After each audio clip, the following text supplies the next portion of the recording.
Senador Paulo Rocha, tentarei ser breve no meu pronunciamento, mas não posso deixar de comentar o seu pronunciamento. Vossa Excelência está coberto de razão. Sabe que ontem eu participei com o nosso querido ex-deputado e deputado distrital Chico Vigilante, do Congresso Nacional dos Vigilantes. E o que eu mais ouvi lá desses trabalhadores da segurança, cumpre um papel fundamental no nosso país, o que está acontecendo com o nosso país. O presidente, para se manter no cargo, compra descaradamente votos na Câmara dos Deputados e todo o Brasil sabe. E fica tudo por isso mesmo. Tenta entregar parte da Amazônia que nenhum presidente tentou no longo da história, nem no tempo da ditadura militar, e é como se estivesse tudo normal. Entregou o direito de todos os trabalhadores com aquela reforma trabalhista, que hoje está sendo contestada pelos juízes, dizendo que não vão aplicá-la, porque não tem como aplicar, e nós tínhamos avisado desta tribuna. Terminou nesse dano que se recebe, onde deu anistia para os grandes devedores, inclusive da Previdência. Que a CPI da Previdência mostrou, terminamos o nosso trabalho, o relatório foi aprovado por unanimidade, senador Paulo Rocha, inclusive pelos senadores da base do governo, que também assinaram a CPI e lá ficaram convencidos, porque aprovaram por unanimidade, e estavam presentes. Fizeram, inclusive, depoimentos lá, de que, de fato, a nossa Previdência é uma questão de gestão. É isso que nós lá redigimos, e o senador Hélio José provavelmente vai estar aqui, se não fala hoje, vai falar na segunda, tenho certeza disso, mais sobre o trabalho feito. Eu queria aqui cumprimentar todas as entidades, da área pública, da área privada, empresários, trabalhadores, os mais variados setores que estiveram lá. Ninguém advogou, ninguém. Foram mais de 100 convidados, em torno de 36 reuniões, delas quase 30 só audiências públicas.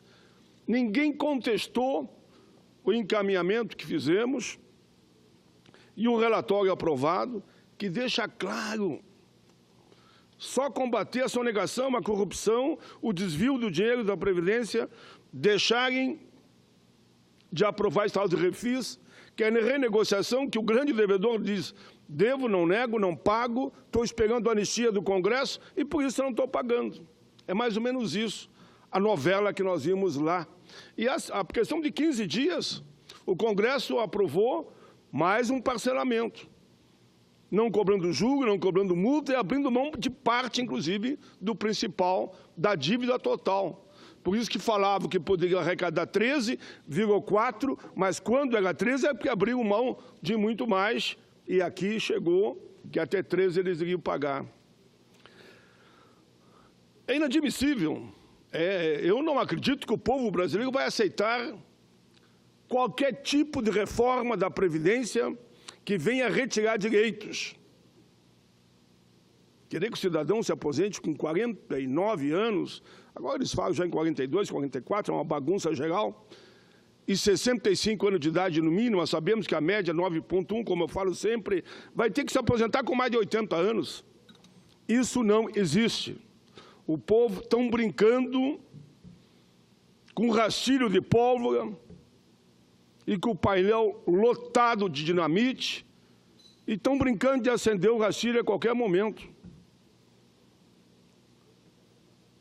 Numa semana, abre mão, como foi a questão recentemente de grandes bancos, abriu mão para um grande banco de 25 bi, numa fusão que houve de 2 bancos. Agora querem mandar conta para o trabalhador, no fundo é isso.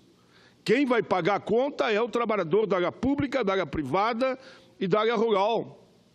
A CPI é a CPI da verdade, desmascara isso tudo. Senador Hélio José, eu estou muito tranquilo, porque nós vamos mandar esse relatório para todos os senadores. O relatório que ninguém contestou. Claro que quem tem dívida contesta. vai dizer, não, não é bem assim e tal. Mas explique por que não paga a dívida, então. Nós queremos que execute os grandes devedores, dá para arrecadar quase 1 trilhão, 1 tri. E a tal de reforma dizem que vai arrecadar 170 milhões, uns falam, porque os números mudam toda hora, né? Outros dizem que pode arrecadar 200 milhões. Que de dívida pronta para ser executada tem quase 500 bi. Mas tem mais outros 500 bi que estão sendo processados. Mas assim mesmo, de dívida pronta com a União, não só a Previdência, mas outras contribuições não pagas, outros tributos, chega assim a 1 tri. Então execute esse 1 tri. É 1 trilhão que vai entrar nas contas da União, que vai 456, 500 para a Previdência, resolve a questão da Previdência. E nós, via projetos, via emendas condicionais, nós estamos dando para o Executivo todos os instrumentos para executar os grandes devedores. E não querer que quem ganha salário mínimo, ou quem ganha até 10 salário mínimo, que ninguém se aposenta com 10, aqui hoje no Brasil, a aposentadoria, mesmo na área pública, depois que foi mudado a lei, é o regime geral para todo mundo, que ele se aposenta com o máximo é com 5.700. É daí para baixo. É desses que eles querem tirar, que ninguém no Brasil se aposenta com mais, nem da área pública, nem da área privada, seja do campo ou da cidade. É desses que eles querem tirar. E nós não podemos deixar. Tem que ter um pacto de honra do povo brasileiro com as eleições de 2018. Pacto de honra. Não podemos votar naqueles que querem tirar o teu direito de se aposentar. O que é isso? E dinheiro não falta. Dinheiro não falta. Ontem eu dava uma entrevista para a emissora do Rio Grande do Sul e a jornalista, a radialista que me entrevistava, dizia, não, eu li o relatório, estou convicto que o problema não é dinheiro. Como os senadores que leem o relatório vão ver. Basta seriedade e responsabilidade, dureza, coragem e firmeza para cobrar os grandões, os que faturam bilhões de lucro e devem bilhões. Aí é fácil ter lucro, né? Não paga nada, só fatura. Eu quero concluir, senador, falando de um outro tema. Quero registrar aqui correspondência que recebi da Associação Gaúcha da Avicultura e do Sindicato das Indústrias de Produtos Avícolas do Rio Grande do Sul. Esse setor da economia é um dos mais importantes do meu estado, pois é grande gerador de emprego. O setor avícola gaúcho, mais uma vez, faz um apelo ao Ministério da Agricultura, à Secretaria de Política Agrícola e à Secretaria de Relações Internacionais a respeito do embargo do Chile à avicultura no estado do Rio Grande. O governo foi se cuidar disso. Entra mais divisa e entra mais dinheiro para todos os setores aqui no Brasil, inclusive aumenta a arrecadação para a União. Esse embargo permanece desde 2006, por conta da enfermidade avícola registrada na época em aves, do chamado Fundo de Cristal de Subsistência. Problema já resolvido e sob conhecimento dos órgãos competentes a nível regional, nacional e internacional. É preciso resolver de vez esse caso, que por mais que seja um único país, no nosso entendimento, que coloca sob dúvidas as ações da defesa sanitária do Rio Grande do Sul e do Brasil. Em 2006, o Rio Grande registrou um caso em aves de fundo de quintal, no município de Vale Real, na região de São Sebastião do Caí. A doença, chamada DNC, é uma enfermidade viral, aguda, altamente contagiosa, que comete aves silvestres e comerciais, com sinais respiratórios, frequentemente seguidos por manifestações nervosas.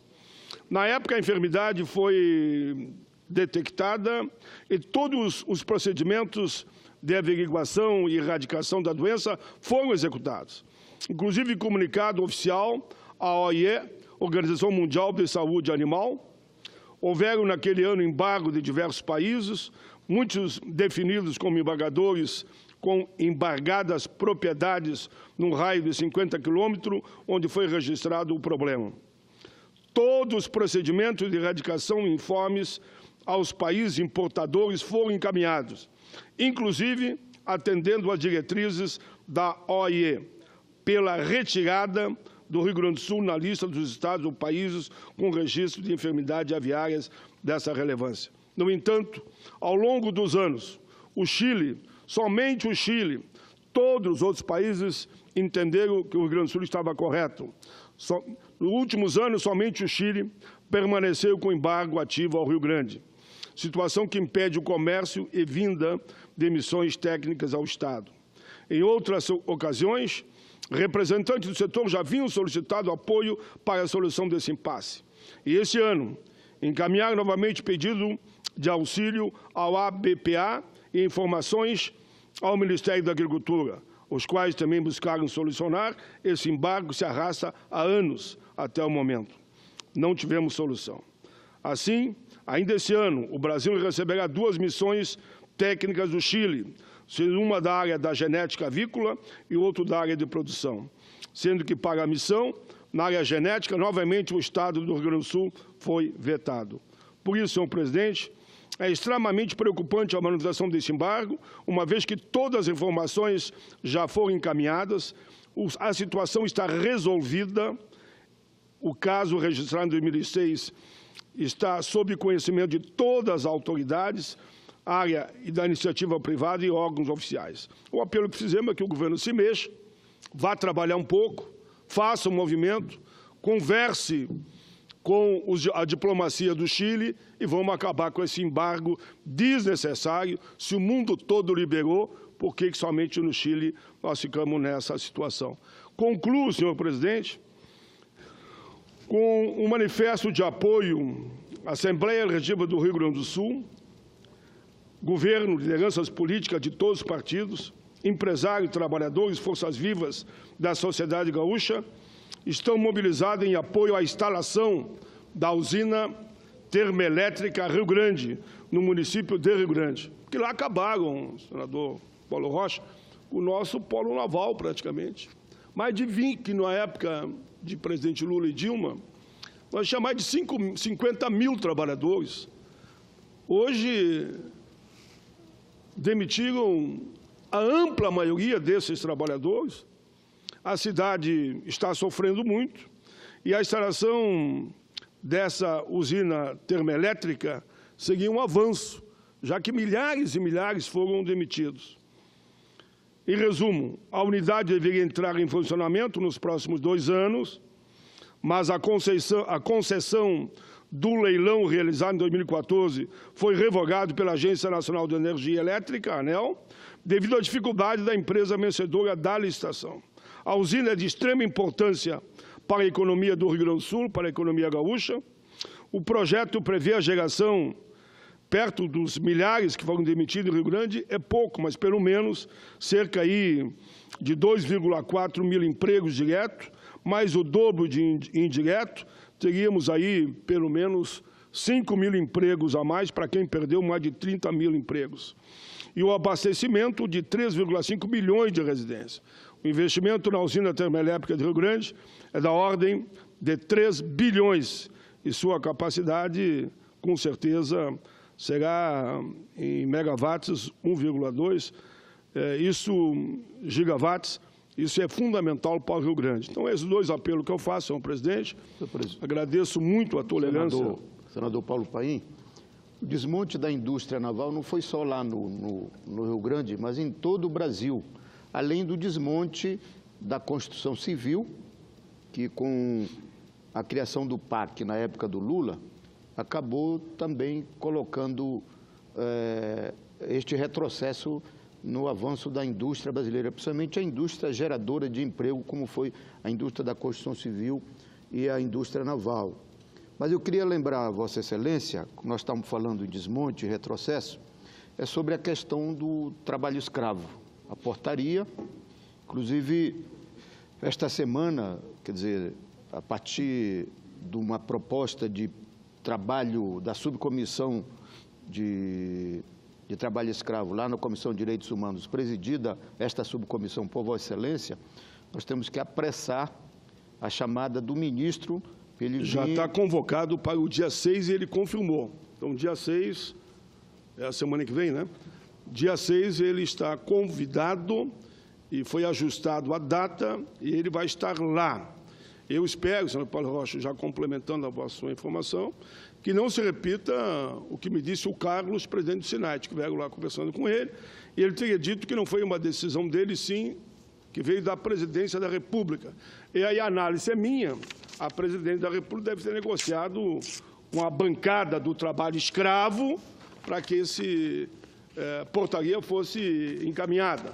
Mas como há uma decisão liminar, já um pedido para que seja revogado em 10 dias, eu espero que aconteça. Obrigado e agradeço muito a Vossa Excelência.